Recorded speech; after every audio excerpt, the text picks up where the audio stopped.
Guys, രാവിലെ എന്റെ മക്കൾ ഉറങ്ങി എഴുന്നേക്കും മുമ്പ് ഞാൻ ഹസ്ബൻഡിന്റെ അടുത്ത് അവരെ ആക്കിയിട്ട് സ്കൂളിലൊക്കെ വിട്ടോളാൻ പറഞ്ഞ ബ്രേക്ക്ഫാസ്റ്റ് ഒക്കെ സെറ്റ് ചെയ്ത് വെച്ചിട്ട് എസ്കേപ്പ് അടിച്ചു. വേറെ എങ്ങോട്ടല്ല, കൂത്താമ്പള്ളി വരെ പോവാണ് ഇവരുടെ ഒപ്പം.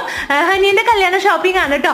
അങ്ങനെ ലേഡീസ് കല്യാണ ഷോപ്പിങ്ങിന് ഇറങ്ങിയിട്ടുണ്ടെങ്കിൽ കാര്യം അറിയാലോ, രാവിലെ പോയാൽ വൈകുന്നേരം ആവും. അങ്ങനെ ഞങ്ങള് അവിടെ പോയിട്ട് ഇങ്ങനെ ഓരോന്ന് ട്രൈ ചെയ്ത് നോക്കിയാണ് കേട്ടോ. പോയപ്പോ ഒന്നും വലിയ മഴ ഉണ്ടായിരുന്നില്ല. ഉച്ചയായപ്പോഴേക്കും ഇതേ അവസ്ഥയായിട്ട് റോഡൊക്കെ. ഇത് ശരിക്കും പറഞ്ഞാൽ വയനാട് ഉരുൾപൊട്ടലിന്റെ തലേന്നാണ് ഞങ്ങൾ പോകുന്നത്. പിന്നെ ആ ഒരു സിറ്റുവേഷൻ ഒക്കെ ആയതുകൊണ്ടാണ് വീഡിയോസും ഷോർട്സ് ഒക്കെ അപ്ലോഡ് ചെയ്യാൻ ലേറ്റ് ആയത് കേട്ടോ. ഉച്ചക്കൽക്കുള്ള ഊണൊക്കെ മേമയും ചേച്ചിയും പിന്നെ മേമയുടെ നാത്തുമാരൊക്കെ പ്രിപ്പയർ ചെയ്ത് കൊണ്ടുവന്നിട്ടുണ്ടായിരുന്നു. അങ്ങനെ അതൊക്കെ കഴിച്ച് പിന്നെ നമ്മൾ അവിടെയൊക്കെ നടന്നു. അങ്ങനെ ഊണൊക്കെ കഴിച്ച് ഉഷാറായി ഞങ്ങൾ വീണ്ടും ഷോപ്പിങ്ങിന് ഇറങ്ങി. കൂത്താമ്പള്ളി എന്ന് പറയുമ്പോൾ നെയ്ത്ത് ഗ്രാമമാണല്ലോ. അങ്ങനെ നെയ്ത്തും കാര്യങ്ങളൊക്കെ കാണാൻ വേണ്ടി പോയി വന്ന് പിന്നെ ക്ഷീണിച്ചിരിക്കുകയാണ് നമ്മള്.